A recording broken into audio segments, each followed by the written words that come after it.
لله الذي جعل الإسلام دينا للحرية والكرامة وأشهد أن لا إله إلا الله وحده لا شريك له وأشهد أن محمدا عبده ورسوله. قال الله تبارك وتعالى في القرآن الكريم: رب اجعل هذا البلد آمنا واجنبني وبني أن نعبد الأصنام. وقال النبي صلى الله عليه وسلم: من أصبح منكم آمنا في سربه معافا في جسده عنده قوت يومه فكأنما حيزت له الدنيا. صدق الله مولانا العظيم. اللہ رب العالمین کا شکر ہے جس نے ہمیں آزادی کی نعمت عطا فرمائی اور غلامی کی ذلت سے بچایا. قرآن کریم میں اللہ تبارک و تعالی نے حضرت ابراہیم علیہ السلام کی دعا کو یوں بیان فرمایا: رب اجعل هذا البلد آمنا واجنبنی وبنی ان نعبد الاصنام. اے میرے رب اس بستی کو امن والا بنا دے اور مجھے اور میری اولاد کو بتوں کی عبادت سے بچا. اور حضور صلی اللہ علیہ وسلم نے فرمایا: من اصبح منکم آمنا فی سربی معافا فی جسدی عنده قوت یومی فکأنما حیزت له الدنیا. جس نے صبح اس حال میں کی کہ وہ اپنے گھر میں امن سے ہے، صحت مند ہے اور اس کے پاس ایک دن کا کھانا ہے، تو گویا اس نے دنیا کی تمام نعمتیں پا لی. سامعین محترم، آزادی نعمت ہے، امانت ہے، عزت ہے، کرامت ہے. آزاد قومیں ترقی کرتی ہیں، غلام قومیں مٹ جاتی ہیں. آزادی کے بغیر نماز کے لیے مسجدیں اجڑ جاتی ہیں، قرآن کے اوراق جل جاتے ہیں، بیٹیوں کی عصمتیں پامال ہو جاتی ہیں، قوم ذلت کے دلدل میں ڈوب جاتی ہے. اس لیے حضرت ابراہیم علیہ السلام نے اپنی قوم کے لیے دعا کی: رب کریم اس بستی کو امن کا گہوارہ بنا دے. اس لیے حضور صلی اللہ علیہ وسلم نے امن و آزادی کو دنیا کی سب سے بڑی نعمت قرار دی ہے. لیکن میرے بھائیوں، آج ہم جس سانس کو آزاد فضا پہ لے رہے ہیں، یہ ہمارے اسلام کی قربانیوں کا ثمر ہے. آزادی کی قدر کون جانتے ہیں؟ آزادی کی قدر تو وہ جانتے ہیں جن کی بیٹیوں کے سروں کے اوپر سے دوپٹے کھینچے گئے، جن کے قرآنوں کو جلایا گیا، جن کے نوجوانوں کو درختوں پر لٹکایا گیا، جن کو چلتے ہوئے تنوروں میں ڈالا گیا، جن کے بستر کو مارا گیا. جو دشمن کو ہمیشہ یہ کہا کرتے تھے: ہم کو ملتا ہے آزادی کا سبق وہاں سے، ماں کی گود میں جب دودھ پیا کرتے تھے، ماں کی گود میں جب دودھ پیا کرتے تھے.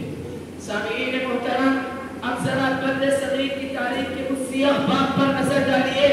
جب یہ سرزمین آزاد چھیننے کے بعد غلامی کی زنجیروں میں جکڑ دی گئی، 1757 کی جنگ پلاسی کے بعد انگریزوں نے پہلا قدم رکھا اور ایک ایک کر کے مسلمانوں کی حکومت کو ختم کر دیا.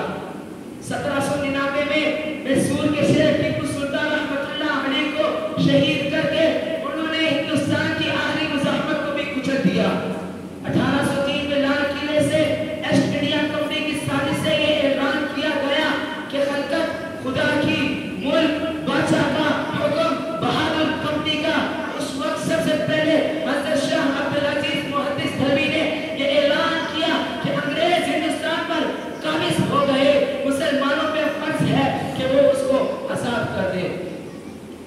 چنانچہ حضرت سر سید احمد خان شہید نے سارے ملک کا دورہ کیا، حلقے قائم کیے اور مسلمانوں کو اس بات پر ابھارا کہ انگریز کے خلاف جنگ آزادی لڑی جائے. تو 1831 میں انگریز کے خلاف جنگ لڑی گئی. حضرت سید احمد خان نے بالاکوٹ کے مقام پر علم بغاوت بلند کیا، انگریز سے لڑتے ہوئے شہدائے کربلا کیا تازہ کرتے ہوئے جامِ شہادت نوش کر گئے. لیکن جاتے ہوئے یہ اعلان چھوڑ کے گئے کہ ہم اب آزادی کا سبق وہاں سے کہ یہ زمانہ مستقامت ہے اب ہماری عمادت کا، کہ نہ ہم سے وفا چھوٹا نہ ہم نے رہنما بدلا. سامعین محترم، سامعین محترم، 1856 کے بعد 1856 میں 7 دسمبر کو دہلی کے اندر حضرت حاجی امداد اللہ مہاجر مکی کی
المجاهد مد قلت